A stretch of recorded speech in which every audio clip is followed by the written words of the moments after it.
অস্তিত্বকে মিটিয়ে দিতে এই মুসলমান কিন্তু এক পা পিছপা হবে না।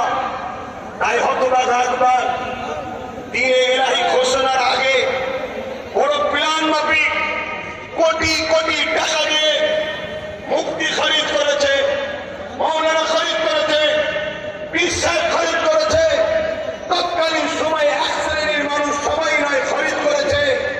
তাদের দ্বারা দিয়ে মুসলিম সমাজ যখনই অন্যায়ের বিরুদ্ধে দাঁড়াতে যায় তখন এই সকল ছদ্মবেশী আলেম উলামা মুফতি মৌলানা গুলোকে তাদের সামনে দাঁড় করিয়ে দেওয়া হয়। এরা তখন আকবরের পক্ষে বিভিন্ন দলিল খাটিয়ে আকবরের গদি টিকিয়ে বাঁচিয়ে রাখার ষড়যন্ত্র করেছে। কিন্তু এক মুজাহিদ দাঁড়িয়েছিল, হযরতে মুজাদ্দিদ আল-বেসামি, তিনি কিন্তু আকবরের বিরুদ্ধে সংগ্রাম করলো এবং তিনার পক্ষে যারা হকপন্থী আলেম উলামা ছিল তিনারাও দাঁড়ালেন। সংখ্যা অল্প হতে পারে কিন্তু মুজাদ্দিদ আল-বেসামি ফতে হয়েছিলেন।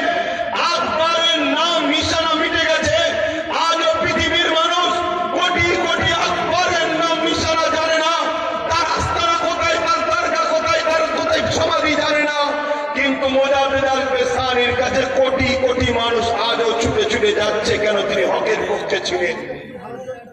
মনে রাখবেন, কেন্দ্রে যে সরকার আছে আজকের এই জালিম, হত্যাকারী, স্বৈরাচারী, সংবিধান বিরোধী, দেশ বিরোধী, ভারতবর্ষী বিরোধী